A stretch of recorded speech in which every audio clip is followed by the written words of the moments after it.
Ripple Rush has 1 to 5 players flipping cards and writing numbers on their sheet to trigger combos. Stronghold Games provided this in exchange for an honest review. Shuffle the number cards, then return to the box a number of cards so that you have 20 per player. Shuffle the goal cards, then reveal 2 face up. This is technically an advanced rule, but it's simple enough to add even on your first play. Each player will draw a card, then fill in the number in your score sheet's matching colored row. The shading at the top of the shape indicates the top. That's useful for those 6s and 9s. If you cannot fill in a number, reveal it to the other players. They may use it as a bonus number.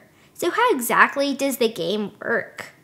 Your score sheet is pretty straightforward. Ignore the left column for a moment and focus on the colored ones. When you draw a card, you can write the number in any one of that column's open spaces. There's a trick. Beginning from the bottom, each number must be higher than the one below it.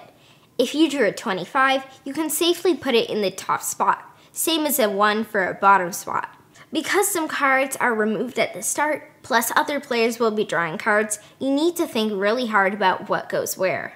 The left column are bonuses that you'll unlock when completing a row.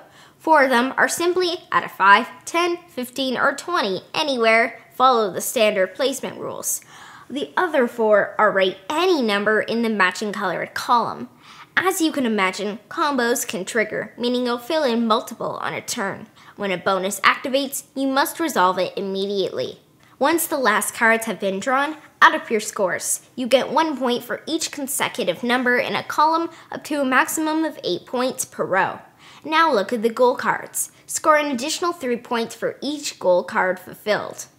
Reveal cards, fill numbers, and trigger combos to have the longest columns to get the highest score. That's Ripple Rush. 4 to 5 people can play Ripple Rush on a coffee table. The entire game is about the size of a placemat. Including setup and takedown, games last around 10 minutes. There's no rating. Players need to count and do simple addition. You have to pay attention to what cards are out plus the size of the deck. Even so, experienced gamers as young as 6 could give it a shot. Our first 3 plays of Ripple Rush were at the Stronghold Games booth at Dice Tower West. Stephen Buonocore, the company's president, joined us for the first 2. I thought we'd be in for a tough challenge. And we were right. Mom finished last with 18, but more importantly, me and Stephen tied with the most, 27. Unfortunately, he won the tiebreaker. I'll get him next time. Oh, and I guess I should mention that Mom won the other 2 games. Ripple Rush is small enough to bring anywhere. Pencils and pads are in the box, and you don't need to worry about dice rolling away from you. The graphic design is simple and clean, which is so important in games like this. I have a nitpick, though. While there is shading on tops and numbers so you know which side is the top, I wish it stood out more. The row bonuses are a nice little addition without making the game as complex as That's So Clever and Twice as Clever. The fewer the players, the more imperfect the information. This is fun and adds some randomness to the game that's totally fine because of how quick it is. If you have a full group, you have some extra strategy thanks to the perfect information.